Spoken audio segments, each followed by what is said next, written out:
All right, everyone, welcome to the European Union. Now, if you remember yesterday, I told you guys there are two major things that we're going to focus on that came out of World War II in Europe. The first thing was the Cold War. The second thing, the European Union. Now, if you take a look at this map here, by the way, most students have heard of the European Union, or you've heard of the currency, the euro, which is used by members of the European Union. But if we look at this map here, all the countries in blue as of 2016 are members of the European Union. If you're wondering about Turkey, Turkey is applying for membership, so was Serbia, Montenegro, Albania, and Macedonia at the time. Kosovo, I'm not sure if Kosovo is. But all these countries in blue and dark blue, they are members of the European Union. Now, for those of you who know something about the European Union, there's no way for me to go into all of the complicated levels of the European Union. So there are certain countries that have membership in the European Union and they do certain things about controlling their currency, but other countries are part of the European Union, but they don't have control of their currency. And there's so many different levels in terms of who's allowed in through travel. It's very, very complicated. I'm going to link in the description box below. It's a very funny video. It's very well done, but it helps you to understand how complicated the EU can be, but it's done in a silly way. I want you to take a look at that video in the description box. For us, so we don't overcomplicate ourselves, you'll just hear me refer to the European Union. And I'll talk about all the countries in the European Union and what they have to do. And I'm not going to go through all the different levels and who can do what, who has this power, but who doesn't have this power. It gets too complicated. And for us, we're learning about the European Union for the first time, so we're going to make it simple. But check that video in the description box below, okay? All right. How did the European Union come into being? Well, World War II is over. There's this question that starts to arise in the minds of leaders all over Europe. How do we keep this from happening again? Okay, because you got to think about it. You got to put yourself in their shoes. You just had World War I. Sorry, you didn't just have World War I, but you had World War I, 1914 to 1918. Everybody thought, this is the Great War. Nothing could ever be more devastating. We could never have another war like this. This is the war to end all wars. Skip 20 years later, World War II comes. You've got a mad dictator like Hitler. You've got the Empire of Japan out in the Pacific. You had this massive World War II 20 years after you thought there'll never be another war this bad again. Oh, you just had one even worse. So now, at the end of World War II, you have a lot of people who are scared, and they're thinking, oh no, what do we do? Are we going to survive a World War III? What can we possibly do to build friendships? Okay, we're not talking about alliances and like, hey, I'm gonna be in an alliance with you against this person over here, but just how can we form a friendship? How can we work together to lessen the chance that we'll go to war again and we'll end up in World War III? So that's the big question in a lot of leaders' minds. And the answer for them, one of the answers, was this. The European Coal and Steel Community, the ECSC. And by the way, you are going to need to know the ECSC and what it stands for. So the European Coal and Steel Community. Now, I want you to think about it actually before I put that on the board. You got to think about it this way. During World War II, many cities were bombed. Many cities were just completely destroyed. Well, now that World War II is over, you have to rebuild. And you're going to need a lot of steel. You're also going to need a lot of coal in order to heat homes and to run factories, because a lot of factories were bombed. You need to rebuild those factories, get people back to work, but those factories a lot of times run on coal, and you're going to need that coal in order to help those factories work and produce whatever it is that that factory produces.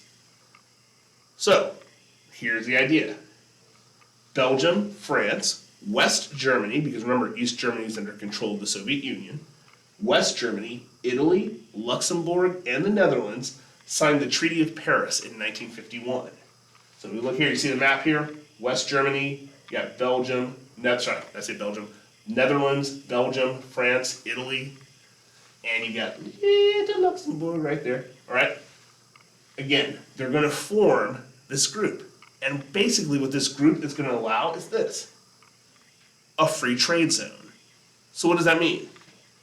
Well, that means I'm not going to put tariffs. If I'm France, and I have German, let's say a German company wants to sell steel in France, France is not going to put a tariff. And if you remember what a tariff is a tax on imports. France is not going to put a tariff on German steel coming into France. The German companies are allowed to sell their steel without being taxed. If a French company has coal and they want to sell that coal to Belgium, Belgium is not going to put a tax on that coal. So in other words, you allow free trade. No taxing imports from other countries, but you allow the companies in each country to just trade freely, to buy and sell. And the idea was, we're going to create a friendship between these countries right here. And the people, because they're buying and selling, because they're trading back and forth, they're going to get to know each other a little bit more. And with that relationship being built, because they're in a business relationship, it's a lot less likely that countries are going to be isolated and it's just going to be me, France, against Belgium. Instead, there's going to be working together in cooperation. And the goal is, hey, if that happens, that will lessen the chances that World War III can happen again. All right. Now, if you notice, I mentioned in other videos where I've said the European Union is controversial. This isn't controversial. This is not why people are debating about the European Union today. This is actually very nice. And these countries were on board with that. And we're going to see that begins to become more popular and it's going to grow. So, the ECSC, European Coal and Steel Community. Now, the EEC, the ECSC, the European Coal and Steel Community, is going to become the European Economic Community. On March 25th, 1957, the same 6 countries signed the Treaties of Rome. That's going to create the EEC. Now, if you're asking yourself, wait a second, so the same 6 countries, they just signed a treaty to change their name? No. You remember, the ECSC just deals with steel and coal. But after a while, it's successful, and they're thinking, hey, you know what? We'd like to trade a lot more than just simply steel and coal and be able to do it freely. So they're going to sign the Treaties of Rome. You're going to create, instead of the ECSC, it's going to change its name to the EEC, the European Economic Community. And yes, you need to know what that means. And the EEC is now going to have some more rules. So, number 1, no tariffs. So that stays the same. No tariffs. Besides the fact that we have no tariffs, they eliminate rules protecting domestic business. So sometimes you might have a country that says, okay, we're not going to put tariffs on, France might say, I'm not going to put tariffs on German steel, but I'll put quotas. All right, you remember a quota is a limit on the number of goods that can be imported? Well, the EEC gets rid of all sorts of what we call protectionist rules, all right, that would try to slow down imports. All right, now, besides that, countries have to adopt common rules for trade. Now, here's where the controversy starts to come in. Because common rules for trade, they have to have the same trade laws. Okay, well, how exactly do you do that? Because France is its own country, it's sovereign. West Germany is its own country. Belgium's its own country, Italy's its own country. But now they've got to have the same rules in terms of taxes, what's allowed in, what weight is allowed. When you have all sorts of shipping rules, you charge per pound. You have to have rules about what type of materials are allowed in, what are the safety regulations. Well, now they all have to have the same set of rules. Well, how's that going to work when they're different countries? So we're starting to see a little bit of controversy that's going to come later, okay? But they have to have the same rules, right? And they have to have a social fund for work. So social fund for people who are unemployed, all the countries are now paying into this fund. Right? Now, that's going to be controversial because, well, who controls the money? They're all individual countries. It's It's not like they're all one country with a central government. They're all their own country. So what organization controls the social fund for work, and are they answerable to the citizens in France? Are they answerable to the citizens in Germany, to the citizens in Belgium? Right? Now, the EEC is going to grow in popularity, but just want you to know, 3 and 4 are some of the controversial rules that are coming in. It's not controversial yet, but it's laying the foundation. All right? Now, if you notice, this can become more popular. If you can see on the screen, you're going to notice that more countries are joining the EEC. So, for instance, you're going to have the United Kingdom and Ireland. They're going to join in 1973. You are going to have Greece. Greece joins in 1981. Spain and Portugal, they're going to join in 1986.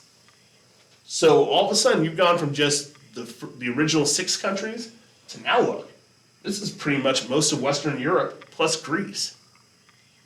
So the EEC is growing in power, and there's a lot. Now you have most of Western Europe that is a part of this free trade group that now has common rules for regulations, for rules for trade, and now has a social fund for work. Right? Now, you're thinking, okay, well, what's going to happen next? Well, the EEC exists for a long time. Then the Maastricht Treaty is signed in 1991. And that treaty basically says by 1993, the EEC is going to become the European Union. Right? So the EEC is renamed the European Union in 1993. Now, all of a sudden, you have the European Union flag. So you got a flag, because normally flags are made for countries, but the European Union is not a country. But yet it's got its own flag. And what we're going to see now, here's where the controversy comes in. By the way, this is the euro. They're going to have their own currency too. Remember, before, each country had their own currency. They controlled their own money. Well, now, these countries in the European Union have their own common currency, and they have to vote for that. England, by the way, England will not vote for that, so they'll keep the pound, which is the name of their currency. But most of the countries in Europe that are part of the European Union, they joined the euro. So now they're no longer in control of their own currency and how much is made. And what's going to happen is there's going to be this government that is created to run all the economics of all of the countries in the European Union. But here's where the controversy comes in.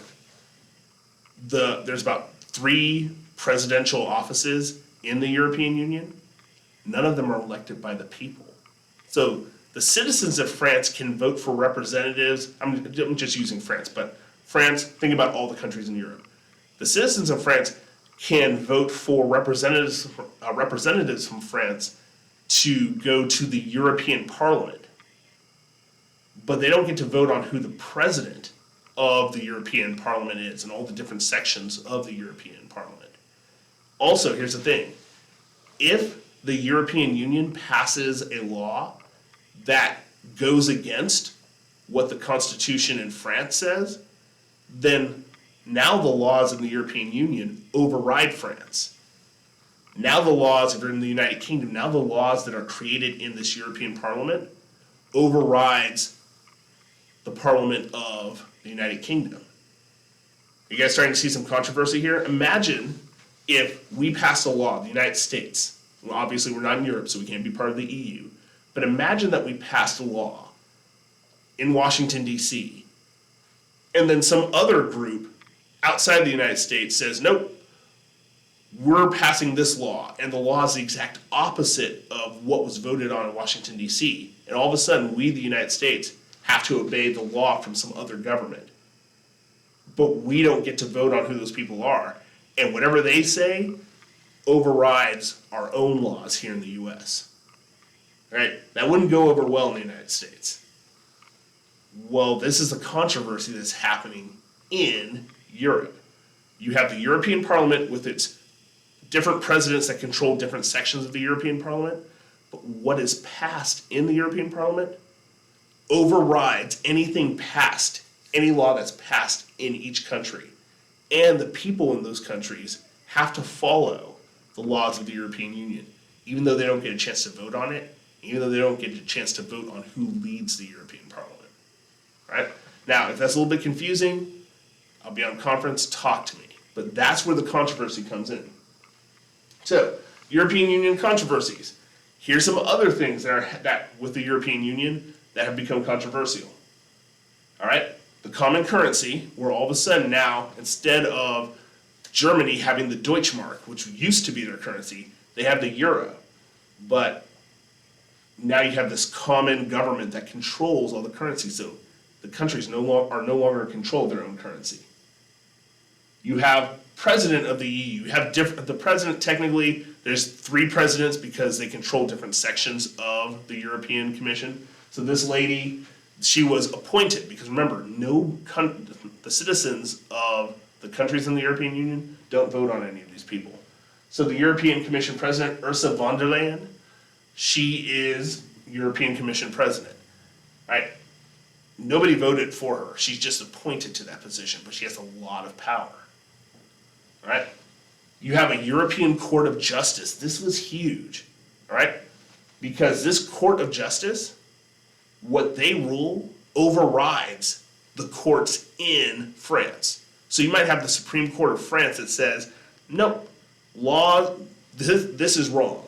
But the European Court of Justice says, no, whatever this thing is actually right, then their ruling is more powerful and overrides the courts in France, all right?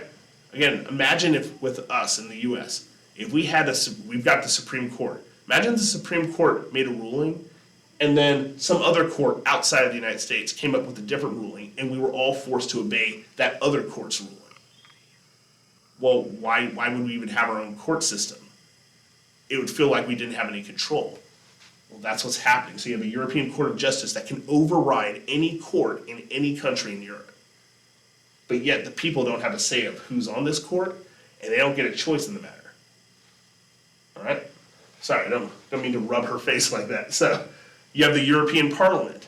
Again, the European Parliament, they can come up with rules. First of all, rules and regulations really aren't made in the European Parliament, but all they can do is pretty much just say yes to whatever rules and regulations are made. So you have a European Parliament that is more powerful than any of the parliaments inside the individual countries. And you also have free movement of people. So no longer does France get to control their borders and decide, okay, here are the rules for who can come into the country. Here are the rules for citizenship. Now, the European Union, they're basically, you're allowed to move. If you're in France, I can go to Germany, and Germany doesn't have a say of how many people from France can come into Germany. I can just move there because we're both part of the European Union, which makes it great for vacations. But think about it. How do I control my own borders? What if there are criminals coming into the country? What if there are people taking advantage and coming in illegally? Well, now I no longer have control of my borders to decide what the rules are. And that's another huge controversy with the European Union. By the way, I'm talking fast because I'm trying to keep this under 20 minutes.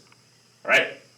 This is why the United Kingdom in 2016, the citizens of the United Kingdom voted to break away from the European Union and become their own sovereign country that would work with Europe, but they weren't going to be a part of the European Union. Brexit, huge issue. Technically, by the end of this year, even though it was voted in 2016, by the end of this year, the United Kingdom is supposed to be officially split from the European Union, where they work with the countries in Europe, but they are not part of this union anymore. And people are looking to see what happens in the United Kingdom, because if they're successful, people have a feeling like that the people in Italy don't like the European Union, Italy might be next, and then it might be a domino effect where other countries just break away, and then the European Union is destroyed. So people are looking to see, will the United Kingdom be successful in breaking out of the European Union and being able to control their own currency, they control their own currency already, but besides their currency, control their laws, control who can come into the country, and create their own trade rules. So it'll be interesting to see what happens. All right, guys, take care. If you have any questions, get on conference with me. I will write the directions for what you need to do in the module. All right, take care, guys.